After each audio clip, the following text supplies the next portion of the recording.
Silence Dogood, letter number 8, July 9th, 1722.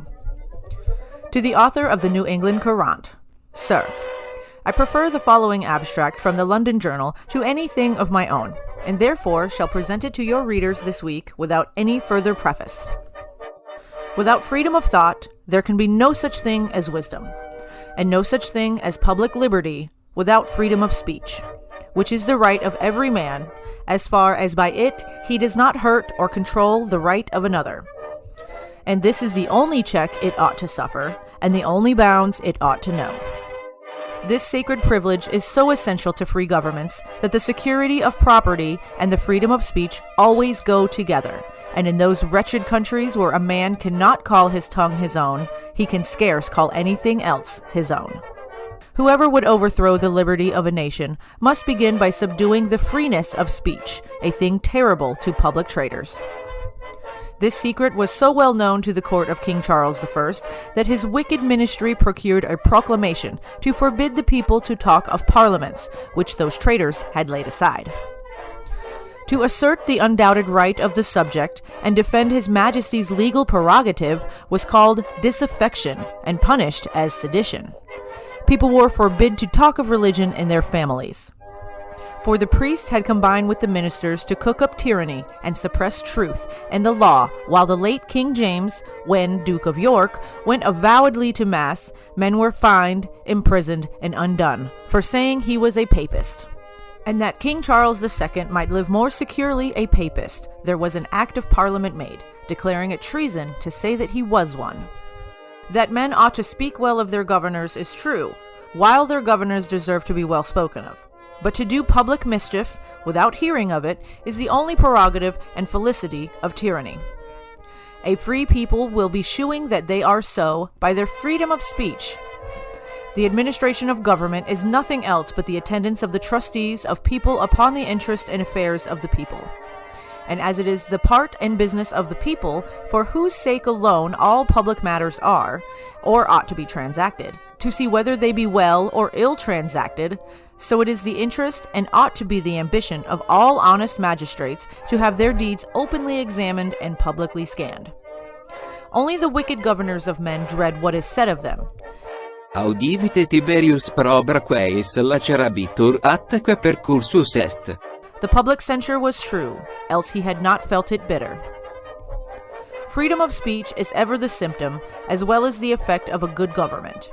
In old Rome, all was left to the judgment and pleasure of the people, who examined the public proceedings with such discretion and censured those who administered them with such equity and mildness that in the space of 300 years not 5 public ministers suffered unjustly. Indeed, whenever the commons proceed to violence, the great ones had been the aggressors. Guilt only dreads liberty of speech, which drags it out of its lurking holes and exposes its deformity and horror to daylight. Horatius, Valerius, Cincinnatus, and other virtuous and undesigning magistrates of the Roman Commonwealth had nothing to fear from liberty of speech. Their virtuous administration, the more it was examined, the more it brightened and gained by inquiry. When Valerius in particular was accused upon some slight grounds of affecting the diadem, he, who was the first minister of Rome, does not accuse the people for examining his conduct, but approved his innocence in a speech to them, and gave such satisfaction to them, and gained such popularity to himself, that they gave him a new name. Inde cognumen factum publico laer est. To denote that he was their favorite and their friend. Late deinde legis. Ante omnes de provocatione adversus magistratus ad populum. But things afterward took another turn. Rome, with the loss of its liberty, lost also its freedom of speech. Then men's words began to be feared and watched, and then first began the poisonous race of informers, banished indeed under the righteous administration of Titus, Narva, Trajan, Aurelius, etc., but encouraged and enriched under the vile ministry of Sejanus, Tigellinus, Pallas, and Cleander. Queri liabet quod in secreta nostra non inquira principes nisi quos odimus. Say Pliny to Trajan.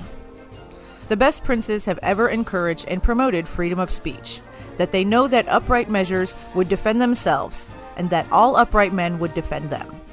Tacitus, speaking of the reign of some princes above mentioned, says with ecstasy, Rara temporum felicitate, ubi sentire quae velis and quae sentias dicere licet. a blessed time when you might think what you would and speak what you thought. I doubt not but old Spencer and his son, who were the chief ministers and betrayers of Edward II, would have been very glad to have stopped the mouths of all honest men in England.